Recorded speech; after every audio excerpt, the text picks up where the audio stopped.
성도의 길이다 하는 제목으로 말씀을 오늘 드리게 됩니다. 이 사람은 좀 질문을 근본적으로 합니다. 꼭 철학적이 아니더라 할지라도 우리가 내가 누구냐라는 질문을 꼭 하게 되어 있습니다. 성경에서는 내가 누구냐라는 질문을 할 때 우리 어느 유명한 철학자는 내 자신을 알아라 그렇게 말을 했지만은, 그런데 우리가 이 세상에 살면서 말씀을 통해서 깨닫게 되는 것은 혼자 가는 길은 아니다라는 것은 분명합니다. 우리가 함께 가야 되는 것이고 누구와 동행하는 길임은 분명한 것입니다. 하나님도 아담을 창조하시고 창세기 보니까는 2장에 뭐라고 되어 있냐면은 여호와 하나님께서 이르시되 사람이 혼자 사는 것이 좋지 아니하니 하면서 돕는 배필을 정하셨습니다. 근데 여기서 하나님 보시기에 혼자 사는 것은 좋지 아니하니 할 때 그것은 사실은 인간은 누구냐 하면은 하나님과 늘 함께하는 자가 인간인 것이에요. 그러니까 하나님을 분리해서는 그 삶이 복되지 못하고 하나님과 함께하며 동행하는 것이 복이다라는 것을 성경에서는 말해주고 있습니다. 성경에서는 우리가 복이라고 할 때 우리는 자꾸 복하면 무엇을 이렇게 받고 주고 내가 무엇을 얻고 하는 것을 복이라고 생각하는데, 여호와를 경외하며 그의 길에 거하는 것이 복이라고 성경은 분명히 말하고 있습니다. 그러니까 하나님과 동행하는 것이 얼마나 귀하고 하나님과 동행하는 것이 얼마나 큰 축복인지 모르겠어요. 근데 동행을 하는데 우리가 흔히 때로는 실수하는 잘못된 길을 갈 때가 뭐냐면은 내가 먼저 있고 하나님이 계시다는 생각과 하나님이 먼저 계시고 내가 있다는 생각과 싸울 때가 있다는 것이에요. 하나님, 내가 이렇게 기도하고 제목이 있고 이런 것들이 있는데 하나님께서 도와주세요. 그래서 하나님께서 내게 주시는 거 있으면 내가 하나님 계신 거 믿겠습니다 라고 할 때 사실 내가 앞서가고 하나님 쫓아만 오세요 이런 거와 똑같은 거 아니에요? 그러니까 하나님이 내가 있어서 하나님이 계시고 다 하나님 계시다는 걸 인정하는 건데, 하나님이 계시기 때문에 내가 있다는 것은 엄청난 차이, 거의 반대적인 차이가 나타나는 경우가 많이 있습니다. 한번 물어볼게요, 여러분들. 부모님이 계시고 내가 있는 겁니까? 내가 있어 부모님이 계신 겁니까? 예? 내가 있어 부모님이 있는 거예요? 부모님이 있어 내가 있는 거예요? 예? 많이 고민해야 됩니까? 이 아이들이 말이에요, 막 이런 말 하잖아요. 엄마, 내가 해준 게 뭐 있단 말이야. 엄마가 해준 게 뭐 있어? 아빠가 해준 게 뭐 있어? 맨날 혼내기만 하고. 오늘도 보니까 여러 군데 도초에 시험이 있는데 제가 예배드리기 위해서 오는데 한글학교 우리 하거든요. 아이들이 한글학교 하는데 거의 끝날 쯤인 것 같은데 아이들 보니까는 누나 동생 조그만 애가 벽에 이렇게 대고 있어요. 그러니까 분위기 보니까 딴 애들하고 분위기가 틀려. 그래서 야, 너희들 벌 받고 있냐 그러니까는 아주 입이 이만큼 나와가지고 큰 여자아이가 I guess 그러더라고. 내가 벌 받는 건지 안 받는 건지 확실하게 말할 수가 없고 그냥 생각해 보니까는 그런 것도 같다. 그러니까는 그 아이의 마음 가운데에는 엄마가 엄마겠어. 거기 누가 세웠겠어? 내가 보기에는 짐작하건대 거기 선생님으로 계시는 그 어머니가 내가 벽에 태운 것 같아. 여기 가운데 예배 드리는 사람 가운데 한 사람에 내가 누구라고 말할 수 없어. 지금 복음은 있지만. 그런데 엄마 해준 게 뭐 있어? 그럴 때 이렇게 얘기하면 돼요. 야, 네가 있는 것 자체가 부모가 있는 증거다 그래. 어? 내가 너를 얼마나 고생하면서 키웠는데 네가 아무것도 해준 게 없어 이놈아? 네가 있어서 내가 있는 거예요. 그러니까 하나님이 먼저냐 우리가 먼저냐라고 했을 때 하나님이 계시기에 먼저 계셔서 우리가 태어난 거예요. 하나님이 계시기 때문에 내가 있는 거예요. 그러다 보니까는 이게 순종의 문제가 됩니다. 우열의 문제가 되죠. 우리 기독교인의 신앙 고백의 첫 번째가 뭔지 아십니까? 우리는 하나님께 영광 돌리며 하나님을 찬양하며 하나님을 기뻐하기 위해 존재한다고 명시되어 있어요. 이게 우리 교리문답, 우리 신앙 고백의 첫 번째예요. 그러니까 우리는 하나님과 더불어 관계 맺음에 있어서 하나님이 먼저고 내가 그 다음인데 하나님과 나와의 관계는 뭐하냐면은 기관차와 객차와 똑같이 하나님께 영광 돌리며 하나님께 순종하는 것이 믿음의 삶이에요. 여러분, 믿음의 삶에 우리가 잘못된 그런 어떤 그 생각을 가질 수가 있는 게, 이 한국 기독교가 열심히 부흥하고 그 다음에 사회에 아니면은 한국에 있어서 큰 공헌한 거 사실인데, 이게 문제가 뭐냐면은 복받자주의예요. 복받자주의. 기복신앙이라고 그러잖아요. 맨날 우리는 들었던 얘기가 예수 믿으면은 복받습니다. 예수 믿으면은 차도 사게 됩니다. 아, 보십시오. 프라이드 타던 제가 이와 같이 그런 차 타는 거 보면은 하나님 살아계신 거 증거되지 않습니까? 라고 할 때, 여러분, 그거는 아니죠. 우리가 하나님의 은혜 가운데 기독교인으로서 살아가는 길은 복받는 게 아니라 순종이란 것을 아셔야 돼요. 여러분, 우리가 예수 그리스도 믿어 우리의 삶은 어떠한 삶이 되어야 되느냐? 복 많이 받아서 이것저것 다 누리는 그런 삶이 아니라, 이제는 예수 그리스도를 믿고 예수 그리스도만 따라가기 때문에 우리의 삶 가운데 기독교인의 넘버원 중요한 것은 무엇이냐면 순종이란 거예요. 순종이란 거. 우리가 순종할 때 그때 우리가 참 기독교인이라는 의미가 있는 것이, 그리스도가 있고 내가 있는 것입니다. 잠깐만 물 좀 마시고. 혹시 사탕 있으세요? 미리미리 준비하는 것도 은혜인 줄 믿으시길 바랍니다. 자, 이제 그리스도 안에서 내가 발견되어지는 것, 좀 어려운 얘기하고 이제 쉽게 얘기할게요. 그러니까 이제 나는 없어요. 왜냐하면 두 분 가운데 한 분은 살아나고 한 분은 죽어야 되기 때문에. 그러니까는 그리스도와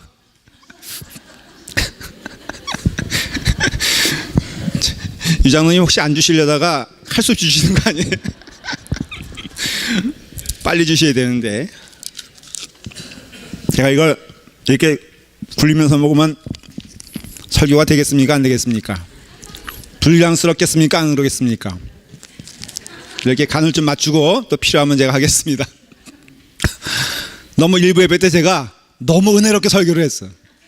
그래서 목이 다 쉬어버렸어 지금. 이거 부흥이 하는 거예요.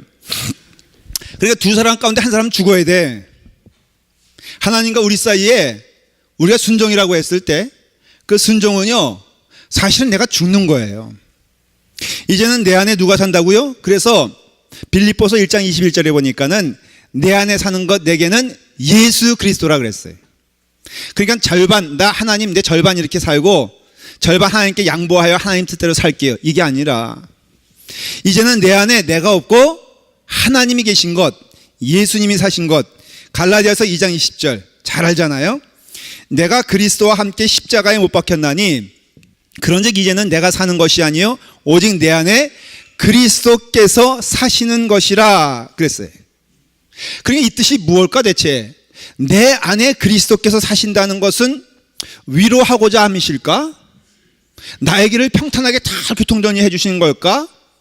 내가 어디 가든지 빛 가운데 걸어가도 햇빛 나게 하시는 그 하나님이실까? 아니요. 여기서 말씀하시는 이제는 내가 사는 것이 아니요 오직 내 안에 그리스도께서 사신다는 것은 순종을 말하는 것이에요. 내 맘대로 가니까 주님 쫓아오셔 이게 아니라 이제는 내 안에 나는 간 곳이 없고 오직 주님의 뜻대로 살아가는 것, 주님이 기뻐하시는 길을 가는 것, 주님께 절대적으로 순종하며 나아가는 것이 그게 하나님의 뜻이에요. 성령님이 우리 가운데 오신다고 하잖아요.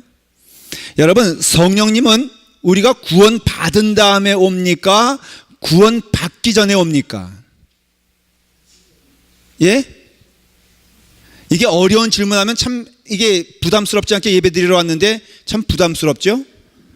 여러분, 사실은 예수 그리스도의 은혜로 구원받은 것은 우리가 죄인 되었을 때 그렇게 말하고 있어요. 그러니까는 오직 하나님의 은혜로 구원받았지 성령님이 오셨기 때문에 구원받은 건 아니에요. 그러면 질문이 되죠. 그럼 굳이 구원받은 우리에게 성령님은 왜 오시는가? 성령님은 왜 우리 안에 거하시려고 하는가? 왜 성령님이 내만 가득, 이게 바로 그리스도가 내 안에 거한다는 뜻이거든요. 대체 무슨 이유로 성령님은 내 인생 가운데, 내 마음 가운데, 내 심령 가운데를 자리 잡고 싶어 하시는 걸까? 딴 것 아니에요. 그것은 구원받은 자가 순종하며 살기를 원하시기 때문에 내 육신 가운데 내가 있어요. 예수 그리스도를 믿고 구원받아도 육신에 나는 있습니다. 어디 도망가는 거 아니에요. 근데 이제는 성령님께서 내 안에 주인 되셨기 때문에 종인 나의 육체는 예수님 하나님이 기뻐하시는 성령님께서 원하시는 길로 가야 돼요. 근데 육신은 아직도 어때요? 자꾸 딴 길 가고 싶어 하잖아요. 그러니까 거기에 뭐가 필요한 거예요? 순종이 필요한 거라 이거예요. 순종은요, 여러분들, 내가 그냥 절로 룰루랄라 찬송하며 기뻐하며 가는 길이 아니라 내 육신은 자꾸 이쪽으로 가고 싶어 하는데 이거를 쳐가지고, 그래서 사도 바울이 고백하기를 내 육신을 친다는 고백 있잖아요. 나를 죽인다는 고백이 뭐냐면은 뭘 죽이느냐? 내 육신의 생각과 욕망을 죽여서 절대적으로 하나님께 순종하는 것이 기독교인의 길이라 이거예요. 그래서 기독교인은요, 사랑 많이 하고 하는데, 근데 가장 중요한 말은 뭐냐면 순종이에요. 여러분, 순종하지 않는 기독교인이 있을 수가 없어요. 하나님께 항복하고 순종하지 않는 길은 믿음의 길이 아니라는 것이에요. 오늘도 여러분, 우리가 사실은 순종하여 이 자리에 온 것 아닙니까? 제가 아침에 언제나 좀 일찍 일어납니다. 몇 시에 잤든 정해진 시간에 아침에 일어나는데, 그 아침에 일어나는데 일어날 수 없으니까는 할 수 없이 기계의 도움을 빌려가지고 알람, 그 전화기에 있는 알람을 이용하잖아요. 근데 한 50이 넘어가니까는 이제 육신이 옛날 같지 않더라고. 하고 했더니 일부 예배 때 너무 저를 막 비웃는 거예요. 그래서 왜 그러시냐 그랬더니 번데기 앞에 주름 담는다는 거죠. 어른들 그렇지 않습니까? 시간이 틀리고 1년이 틀리고 그래서 막 옛날 같잖아요. 그걸 느끼는 때가 뭐냐면 50대예요. 50대. 아직 40대는 이게 무슨 얘기인지 몰라. 그러니까 웃지 못하잖아요. 그러니까는 이게 너무너무 힘들어서 오늘도 말이에요. 아침에 일찍 해놨는데 이 요비링 뭐죠? 그 알람이 울려가지고 그걸 꼭 눌러. 그리고 또 뭐라 그래요? 10분만. 10분 후에 또 맞춰. 그래서 또 10분 후에 겨우 일어날 쯤이면 또 10분만 하면서 또 맞춰요. 이젠 그것이 습관이 되고 이것은 것을 알아가지고 아예 알람 순서를요 한 5개 정도 만들어놔. 그래 왜 이렇게 그러냐? 아니 주님 은혜 가운데 성령 받고 구원받았으면 이런 거 없어야 되잖아요. 안 그래요 여러분들? 거듭난 자가 새롭게 태어났으면은 이런 거 그냥 거침없이. 근데 뭐냐? 매일 친다 이거예요. 매일 육신 가운데 거하기 때문에 그래서 우리가 훈련과 살아야 한다는 것이에요. 너희가 사람의 잘못을 용서하면은 너희 하늘 아버지께서도 너의 잘못을 용서하려니와 너희가 사람의 잘못을 용서하지 아니하면 너희 아버지께서도 너희의 잘못을 용서하지 아니하리라 라고 말씀하셨어요. 이것은 구원받은 자에 대한 말씀이에요. 하나님의 은혜 가운데 걸어가는 여러분, 우리는 이 땅에 살면서도 사실은 싸우고 있다 그랬죠. 내 육신의 마음과 생각이 아직도 내 마음 가운데 도사리고 있기 때문에 능히 우리는 늘 두 가지 마음 가운데 싸움합니다. 하나님의 생각과 인간의 생각인데 거기에 지지 말라 이거예요. 만일 너희가 구원받은 자임에도 불구하고선 너희가 누구의 잘못과 또한 너희가 누구를 원수로 감다면은 나도 너를 원수로 대하며 나도 너를 용서하지 않겠다는 말씀인 것이에요. 그러면서 우리 주님께서 하신 비유의 말씀이 바로 10,000달란트 빚진 자가 그 주인에게 용서받은 이야기를 하고 계세요. 여러분 잘 아세요. 천국은 어떠한 곳이냐? 그 종들과 결산하려 하던 어떤 임금과 같으니. 사랑하는 여러분, 천국은요 여기 있다 저기 있다 말할 수 없으니 우리 심령 가운데 있는 줄 믿으시길 바랍니다. 우리 가운데 누가 있을 때 천국이냐? 하나님이 계실 때 천국이에요. 하나님께서 우리와 함께 거하실 기뻐하실 때 천국이 되는 것입니다. 여러분, 그 하나님께서 우리 가운데 계신데 물어보시는 거예요. 결산하는데 10,000달란트 빚진 자 하나를 데려오매. 그 주님 앞에 들어옵니다. 근데 주님께서는 그 10,000달란트 빚진 자에게 묻지도 아니하시고 내가 너의 빚을 탕감하노니 이제는 빚 없는 자로 살아라 라고 하면서 그 감옥문을 열고 내어 보내주십니다. 근데 이 사람이 길을 가다 보니까는 자기에게 100데나리온 빚진 자를 발견하게 된 거예요. 이 빚진 자를 당장 잡아다가는 너 그거 내게 갚아라 라고 말하면서 갚지 못해 감옥에 쳐넣습니다. 그 이야기를 들은 그 주인, 그 재판장이 하나님이시죠. 그 10,000달란트 빚진 자를 다시 불러다가 뭐라고 말씀하시냐? 너희가 각각 마음으로부터 형제를 용서하지 아니하면 나의 하늘 아버지께서도 너희에게 이와 같이 하시리라 라고 말씀하세요. 여러분, 이것을 계산해 보니까는 제가 한번 좀 계산해 봤습니다. 1만 달란트는 6천만 데나리온이에요. 6천만 데나리온은 오늘 돈으로 하면은 60억 달러, 6조 원이라 이거예요. 여러분들이 주님의 은혜 가운데 구원받은 이 죄사함은 얼마다? 6조 원이라고 생각하면 딱 맞는 거예요. 갚을 수 있어요? 60억 달러 변제할 수 있어요? 그럼 하나님 앞에 아무 소리 하면 안 돼. 하루에 1만 불씩 갚아도 어떤 사람도 갚자고 달려드는 사람이 있을 거 아니에요. 200년 걸립니다. 하루에 200만 불씩 갚아도 얼마 걸린다고요? 200년 걸리고요. 매주 로또 200만 불짜리 당첨돼도 6년 동안 매주 당첨돼야지 갚을 수 있는 것이에요. 갚을 생각하지 마십시오.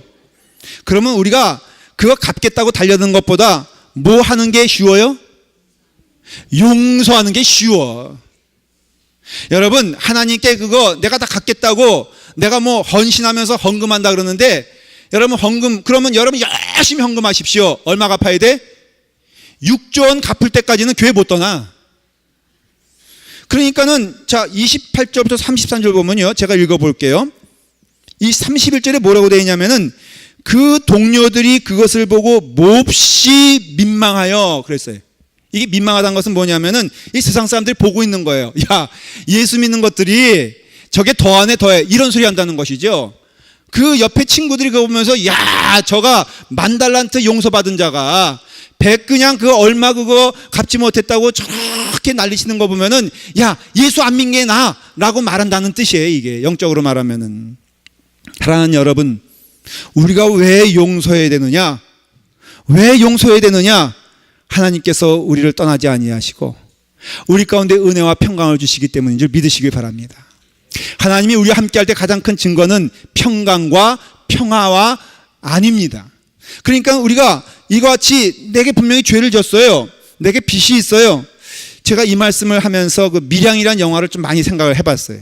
우리가 질문한 게 뭡니까? 밀양 뭐예요? 떡하니 그겁니다. 아들을 누가 죽였어요. 유괴해가지고. 그 범인이 이제 감옥에 있어요. 근데 이 사람은 믿는 사람이에요. 그 새벽 기도만 다 기도하다 보니까는 용서하겠다고 용서하러 하나님께 그러셔서 할 수 없이 감옥에 가가지고 내가 용서할 요량으로 가서 용서하겠다 그러는데 그 인간이 딱 앞에서 뭐라냐면 할렐루야 아멘, 나 하나님께서 용서해 주셔서 너무 감사합니다. 그러니까 이 사람이 질문이 되는 것이에요.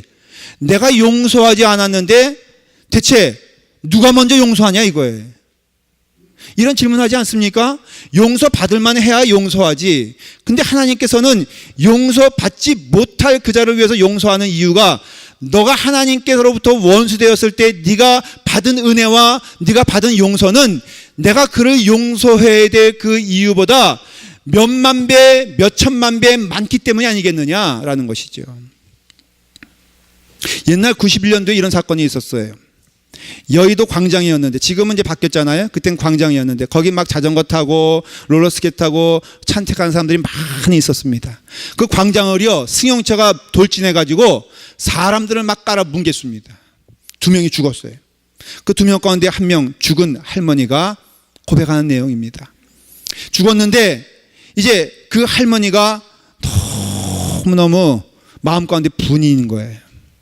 그 재판장에서 그를 막 죽이라고 소리 지릅니다. 그런데 그를 죽이라고 막 소리 지르는데 그 얼굴이, 그 사람 이름이 뭐냐면은 김용재라는 사람인데 20살 난 청년이에요.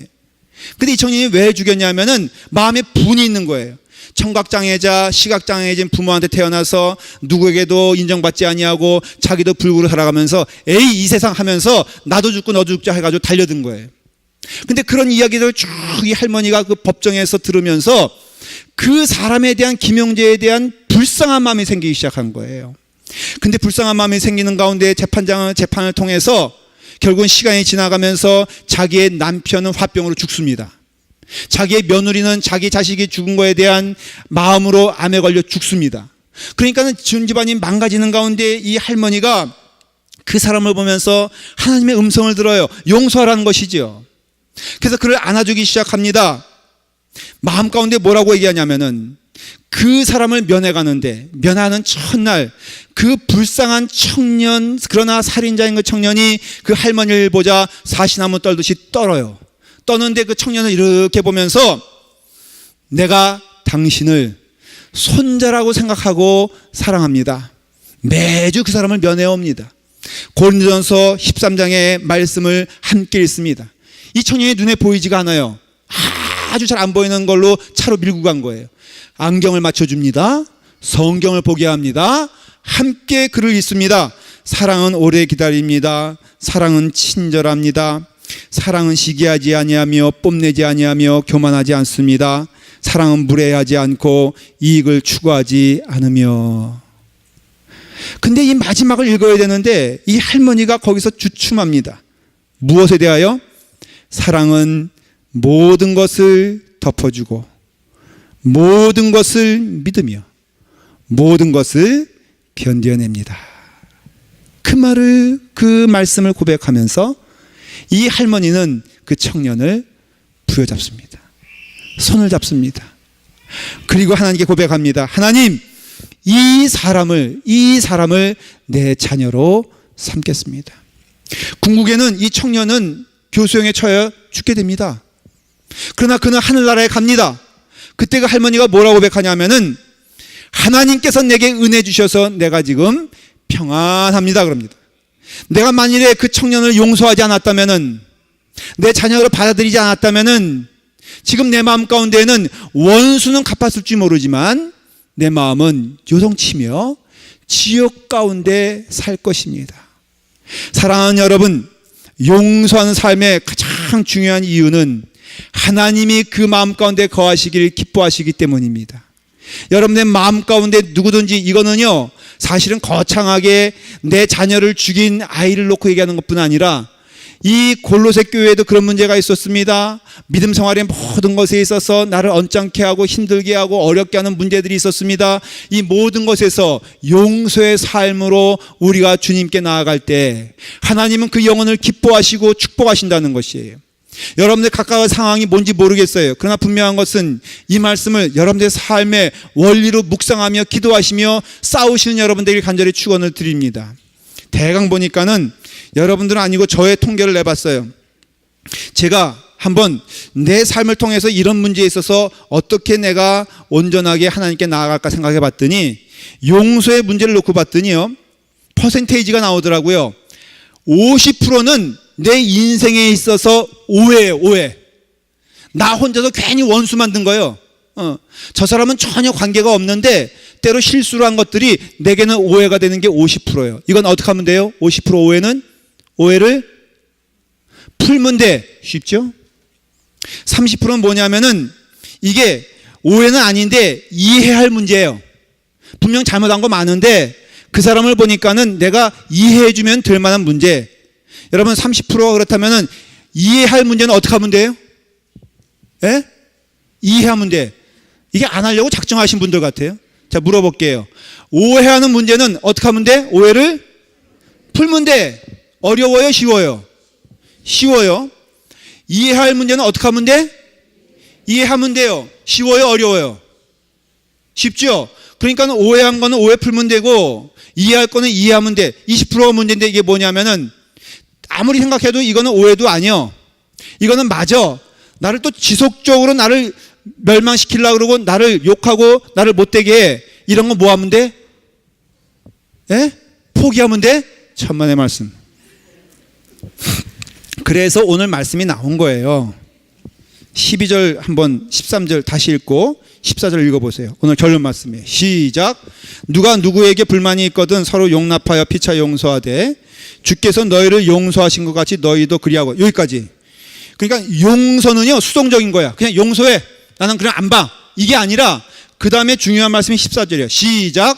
이 모든 것에 사랑을 더하라. 이는 온전하게 매는 띠니라 그랬어요. 사랑하는 여러분, 용서보단 사랑이 더 위대한 거 아십니까? 그를 용서할 뿐 아니라, 그래서 나는 이제 안 봐. 용서한대요. 근데 피해. 용서한대요. 근데 안 보겠대. 용서한대요. 근데 무관심하겠대. 이게 아니지요. 가끔 보면 그런 해프닝이 있어요. 오셨어요. 새롭게 교회 오셨어요. 근데 딱 은혜롭게 성가대 찬양을 딱 듣고 있는데 내 돈 떼먹고 간 저 인간이 저기 앉아 있어요. 그럼 여러분 마음 가운데 요동치지 않습니까? 바로 이런 난감한 상황에 뭐 해야 될 것이냐? 너희가 용서하는 것으로 끝나는 것이 아니라 이 모든 것에 뭐를 더하라? 사랑을 더하라. 그게 바로 뭐냐면 온전하게 매는 띠니라 그랬어요. 유대인들의 옷의 완성은 허리띠 매는 겁니다.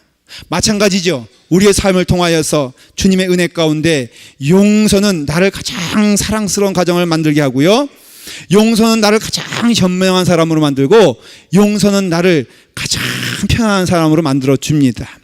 성경에는요 용서를 실천하는 사람들이 많이 있습니다. 요셉은요 자기를 팔아넘겼던 형제들을 용서했습니다. 스데반 집사는 자기를 돌로 쳐 죽이는 그 사람들을 용서했습니다. 또 한국의 위대한 성자 손양호 목사님은 자기 아들 두른 그 원수를 사랑했습니다. 여러분, 그들에게 주어진 하나님의 축복이 무엇입니까? 평안하니 주님의 평강이 넘치길 바란다고 말씀해 주셨어요. 사랑하는 여러분, 조그만 것도 용서하시고요, 중간 것도 용서하시고 큰 것도 용서하며 사랑할 때 주님의 은혜와 평강이 넘치게 될 것을 믿습니다. 기도하겠습니다. 아버지 하나님, 주님 은혜 안에 하나님 말씀 주시니 감사합니다. 주여, 주께서 주시는 용서의 능력과 은혜로 용서하며 사랑의 마음으로 사랑할 수 있도록 인도하여 주시옵소서. 아버지 하나님, 용서하기 힘들 때마다 깨닫게 하여 주시옵소서. 우리가 원수 되었을 때 하나님께서 우리를 예수 그리스도의 사랑으로 인하여 우리를 용서하시고 사랑했던 것을 기억하게 하여 주시옵소서. 우리가 백다나리온 원수되고 빚진 자에게 우리가 우리의 마음에 정죄하는 마음이 들 때마다 만달란트 은혜 주신 하나님의 사랑과 하나님의 은총을 깨달아 주님 은혜 안에서 주의 말씀에 순종하는 주의 백성 될 수 있도록 이끌어 주시옵소서. 예수님의 이름으로 기도드리옵나이다. 아멘. 연단과 연습과 땀 흘림이 필요한 게 믿음 생활이에요. 여러분, 만사형통 믿지 마십시오. 주의 길을 가는데 비바람도 있고요, 고난도 있는데 이전에는 그것을 이길 수 없던 것을 이제는 주님의 은혜 가운데 한 걸음 한 걸음 이겨가면서 나아가는 것이 믿음 생활이에요.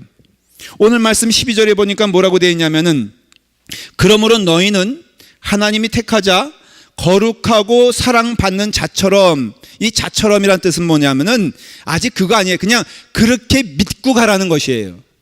너희는 아직 그 정도 수준은 아닌데, 그런데 너희가 거룩한 자처럼, 사랑받는 자처럼 너희가 생각하고 그렇게 살면은 하나님이 기뻐하시는 열매가 우리 가운데 있다는 것입니다. 디모데전서 4장 7절에 보니까 망령되고 허탄한 신화를 버리고 경건에 이르도록 내 자신을 연단하라 그랬어요. 오늘 이 말씀은 그리스도인에게 세 가지 호칭이 있는 것을 볼 수가 있습니다. 첫째는 선택된 자고요, 두 번째는 거룩한 자고요, 세 번째는 사랑받는 자예요. 여러분들은 선택된 자이기 때문에 하나님께서 원하시는 그 뜻대로 살아가야 될 사명과 소명과 순종이 있습니다. 그리고 여러분들은 거룩한 자이기 때문에 구별된 자예요. 여러분, 거룩하다는 것은 걸음걸이가 거룩하거나 복장이 거룩한 것이 아니라 이 세상과 구별된 자로서 살아간다, 그런 뜻이에요.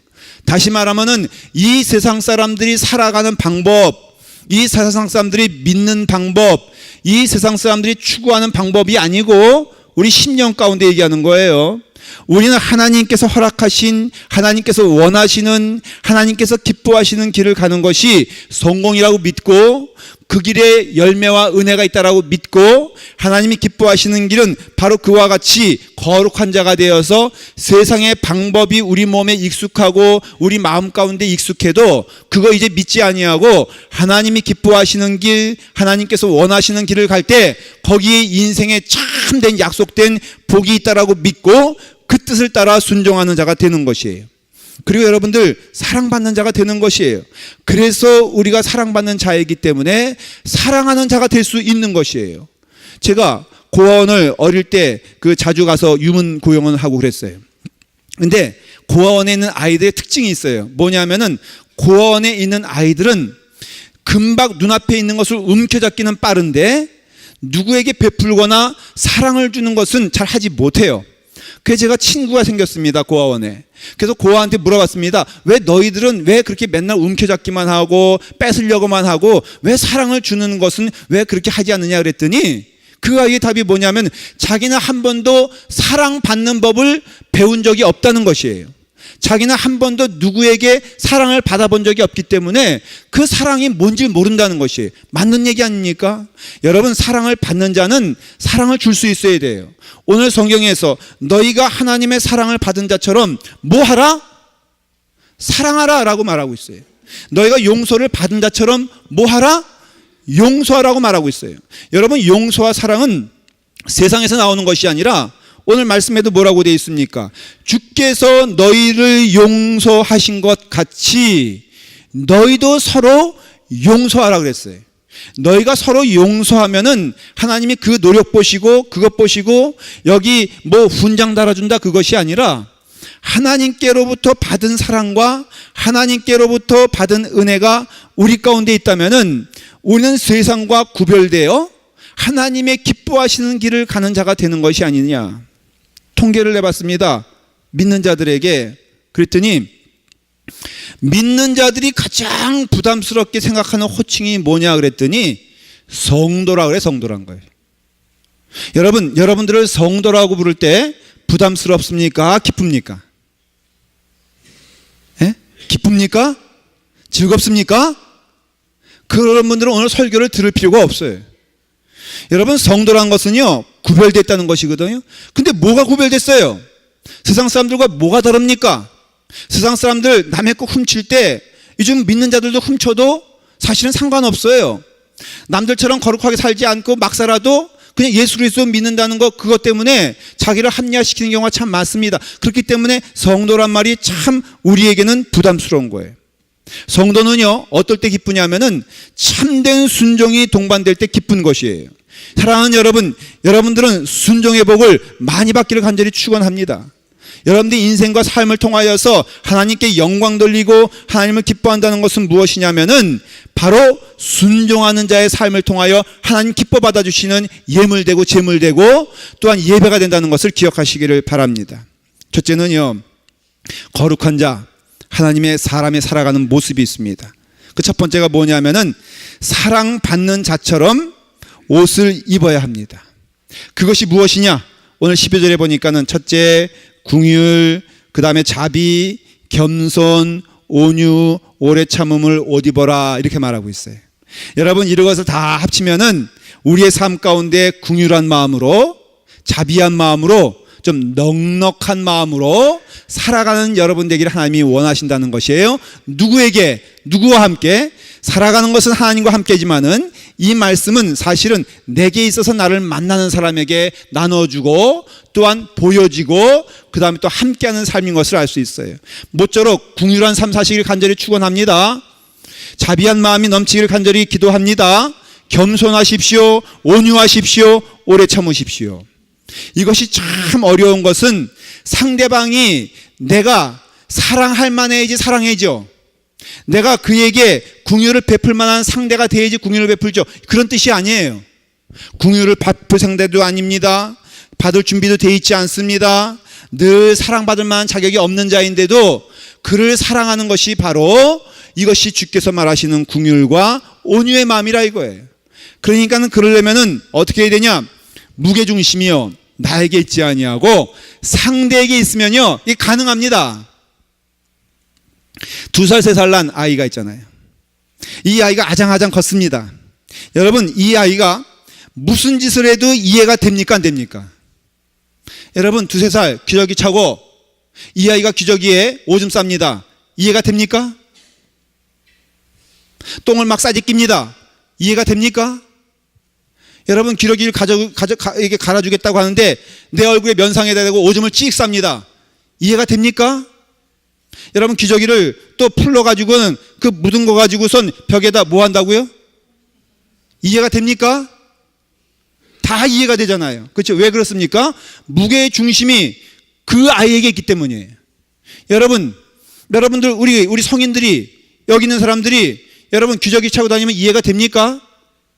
거기다 똥을 싸면 이해가 됩니까? 그걸 벽에다 바르면 이해가 됩니까? 안 되지 않습니까? 마찬가지예요. 우리가 누구를 대할 때에는 무게의 중심이 상대에게 있으면 이해가 돼요. 다시 말하면 우리는 선이고 그는 악이라고 한다면 성경은 뭐라고 말하냐면 악에게 지지 말고 두들겨 패서 이겨라, 이게 아니라 악에게 지지 말고 뭐라고 해? 다 같이 함께 시작. 선으로 악을 이겨라 라고 말하고 있어요. 그러니까 우리가 이 선으로 악을 이기는 것이 하나님의 방법이고 하나님의 길이에요. 그러려면 뭐 해야 되느냐? 용서해야 돼요. 용서받은 자같이 용서하는 삶을 우리 가운데 옷으로 옷 입고 살아야 됩니다. 다 같이 함께 13절을 읽도록 하겠습니다. 자, 읽겠습니다. 시작. 누가 누구에게 불만이 있거든 서로 용납하여 피차 용서하되 주께서 너희를 용서하신 것 같이 너희도 그리하고 그랬습니다. 여러분, 우리가 불만이란 거 있잖아요. 그 다음에 서로 용납해야 될 것이 있잖아요. 우리에겐 다 있단 말이죠. 그럴 때 우리가 지지 말고 이겨야 되는데 이기는 길은 무엇이냐면은 우리가 용서하는 삶을 살아야 한다고 성경에서는 말하고 있어요. 이것은 이해하란 말이 아닙니다. 이것은 그저 그 사람이 내게 사과하면 용서하겠다 이런 것도 아닙니다. 참 이 말씀을 준비하면서 맨날 주님께서 요구하시는 말씀은 이 말씀이에요. 용서하라는 말씀, 사랑하는 말씀. 참 어떤 때는 제가 보기에도 답답해. 근데 하나님께서는 우리에게 용서하는데 조건 없이 용서하라고 합니다. 주께서 우리를 사랑하신 것 같이 용서하라고 합니다. 말해요. 그 말씀이 맞아요. 왜 우리는 용서하는 삶을 살아야 되느냐? 하나님께서 우리를 용서하셨기 때문에 우리는 용서하는 삶을 살아야 한다는 것이에요. 딴 것이 아니에요. 주님께서 우리를 용서하셨기 때문에 너희는 용서할 수밖에 없어. 하나님이 너를 용서하신 것을 네가 알고 있고 깨닫고 있고 믿는다면은 너의 삶 가운데는 용서 외에는 답이 없어. 이렇게 말씀하시는 거예요. 그 상대방이 누구이든 간에 무슨 짓을 했던 간에 그거는 관계가 없다는 거예요. 너의 삶 가운데 용서가 실패되면은 내가 분명히 말한다. 나 또한 너의 마음 가운데 없다고 말씀하시는 거예요. 에베소서 4장 32절에 보면은 서로 친절하게 하며 불쌍히 여기며 서로 용서하기를 하나님이 그리스도 안에서 너희를 용서하신 것 같이 그랬어요. 하나님, 정말로 제가 100번 양보해도 제가 좋은 마음을 가질 수 있는데 상대방이 내게 원수의 짓을 할 때는 내가 어떻게 했으면 좋겠습니까? 내가 용서해야 되는 건가요? 용서하는 게 맞는가요? 여러분 잘 보십시오. 우리가 하나님 앞에 어떤 대접을 받았습니까? 로마서 5장 10절에 보면은 곧 우리가 원수 되었을 때 그랬어요. 여러분 무슨 말입니까? 우리가 누가 원수된 거예요? 하나님과 원수된 것을 말하는 것이에요. 지금 이 말씀은 세상 사람들과 원수된 것 아니고 내가 누구와 싸우다가 원수된 거 아니고 내가 누구에게 원수짓을 한 게 아니라 하나님에게 원수짓을 했어요. 우리가 하나님을 대적했어요. 근데 하나님께서는 우리가 원수 되었을 때 그 다음에 뭐라고 해요? 사과를 받겠다거나 아니면은 그 값을 받겠다고 하지 아니하시고 그의 아들의 죽으심으로 말미암아 하나님과 화목되게 하였으니, 그러니까 우리가 원수에서 하나님의 자녀된 것도 그 아들 예수 그리스도께서 십자가에 달려 죽으심으로써 일어난 일이니 네가 한 일이 뭐 있냐 이거예요. 네가 하나님과 더불어 의롭게 되기 위해서 한 일이 뭐 있느냐? 내가 먼저 너에게 네가 원수짓을 할 때 내가 너에게 오히려 다가가서 너를 안아주지 않았느냐? 마찬가지 아니겠느냐? 너에게 원수된 데가 있느냐? 그러면 원수를 선으로 갚으며 하나님께로부터 용서받은 자라면은 너희는 용서받는 자가 될 뿐 아니라 용서하는 자가 되어야 되지 않겠느냐 물어보시는 거예요. 두 번째는 아주 중요한 문제인데요.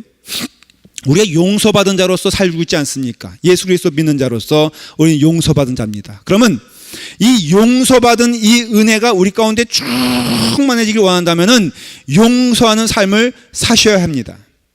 여러분의 삶 가운데 하나님의 용서와 은혜가 더욱더 풍만해지고 넘치길 원한다면은 여러분들의 삶은 하나님 앞에서 용서하며 사람들 앞에서 용서를 나눠주는 그런 삶을 여러분들